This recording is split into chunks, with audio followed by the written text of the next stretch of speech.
जय हिंद। आपका एक बार फिर से स्वागत है हमारा YouTube चैनल 11/12 पर। आज हम समझने वाले हैं आय व्यय खाता और लाभ हानि खाते में अंतर, यानी कि difference between income and expenditure account and profit and loss account. देखिए, इनकम एंड एक्सपेंडिचर अकाउंट और प्रॉफिट एंड लॉस अकाउंट दोनों अलग अलग खाते हैं। इन दोनों में बहुत ज़्यादा समानता है, ये दोनों बहुत ज़्यादा सिमिलर है, इसीलिए इस चैप्टर में आप लोगों को पढ़ना पड़ रहा है। जब इन दोनों खातों का सिमिलर आप पढ़ रहे हैं तो इन दोनों खातों में बहुत कुछ हद तक जो है डिफरेंस भी है, जो कि काफ़ी इंपॉर्टेंट है। तो इसका डिफरेंस भी पढ़ना या फिर जानना बहुत ज़्यादा इंपॉर्टेंट है और इससे रिलेटेड क्वेश्चन पूछा जाता है। कई बार तो यही पूछ लिया जाता है कि आय व्यय खाता और लाभ हानि खाते में अंतर समझाइए। तो इसको समझने से पहले आप लोगों को ये बताना चाहते हैं कि प्राप्ति एवं भुगतान खाता और आय व्यय खाता, ये इसके बीच में क्या अंतर होता है, तो उसका वीडियो अपलोड हो चुका है, लिंक डिस्क्रिप्शन में है। आप लोग उस खाते का उसका अंतर जो है देख सकते हैं। आज का वीडियो पर हम फोकस करें अगर, तो आय व्यय खाता और लाभ हानि खाता दोनों अलग अलग खाते हैं।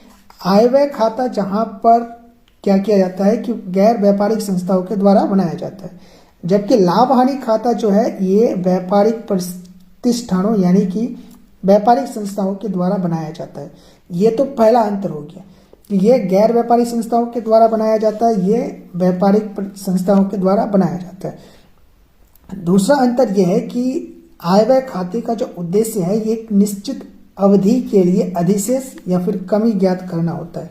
यानी कि आय व्यय खाता बनाया इसीलिए जाता है कि एक निश्चित अवधि या फिर एक साल, जो कि करंट साल है जो चल रहा है, उस साल में कितना अधिशेष हुआ या फिर कितना कमी हुआ, इस चीज को पता करने के लिए ये बनाया जाता है। जबकि लाभ हानि खाता बनाया इसलिए जाता है कि इसका प्रॉफिट या फिर लॉस पता कर चल सके। यानी कि इसका उद्देश्य क्या होता है कि शुद्ध लाभ यानी कि जो नेट प्रॉफिट होता है और शुद्ध हानि नेट लॉस, उसको पता करना या फिर ज्ञात करना होता है।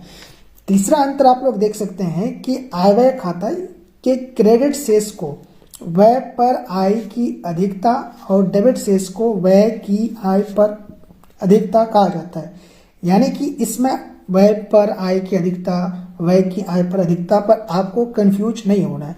यहाँ पर आप आसान शब्दों में ये समझ सकते हैं कि व्यय पर आय की अधिकता यानी कि क्रेडिट शेष जो होता है, क्रेडिट शेष में क्या होता है, अगर आता है आय व्यय खाते में तो खर्चा कम होगा और इनकम ज़्यादा होता है, तभी आएगा क्रेडिट शेष। अगर डेबिट शेष आता है तो खर्चा ज़्यादा हो जाएगा और इनकम जो है कम होगा। यानी कि जब इनकम को कम हो जाएगा तो डेबिट शेष आएगा और अगर इनकम ज़्यादा हो रहा है तो क्रेडिट शेष आएगा। जबकि इसके विपरीत income profit and loss account में क्रेडिट शेष को शुद्ध लाभ कहा जाता है। यानी कि जो क्रेडिट में अगर जो शेष बचता है उसको शुद्ध लाभ यानी कि नेट प्रॉफिट कहा जाता है और डेबिट के शेष को शुद्ध हानि कहा जाता है, यानी कि नेट लॉस कहा जाता है।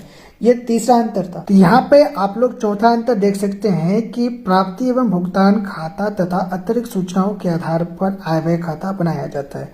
यानी कि आय व्यय खाता बनाने के लिए प्राप्ति एवं भुगतान खाता और अतिरिक्त सूचनाएं जो होती है उनका होना आवश्यक है। जबकि लाभ हानि खाता जब हम बनाते हैं तो वो लाभ हानि खाता क्या किया जाता है, तलपट के आधार पर बनाया जाता है। अंतिम अंतर अगर देखेंगे तो सदस्यों द्वारा अधिशेष का आहरण नहीं किया जा सकता है। यानी कि आय व्यय खाता जब बनाया जाता है तो आप लोगों को मैंने बताया कि आय व्यय खाता गैर व्यापारिक संस्थाओं के द्वारा बनाया जाता है।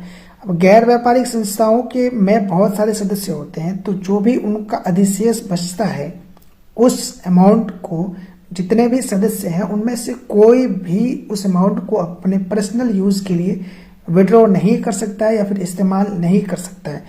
लेकिन लाभ हानि खाता में ऐसा बिल्कुल भी नहीं है। लाभ हानि खाता आप लोगों को पता है कि व्यापारिक संस्थाओं के द्वारा बनाया जाता है, तो जो भी व्यवसायी का स्वामी होता है वो अपने उपयोग के लिए शुद्ध लाभ की राशि को निकाल सकता है।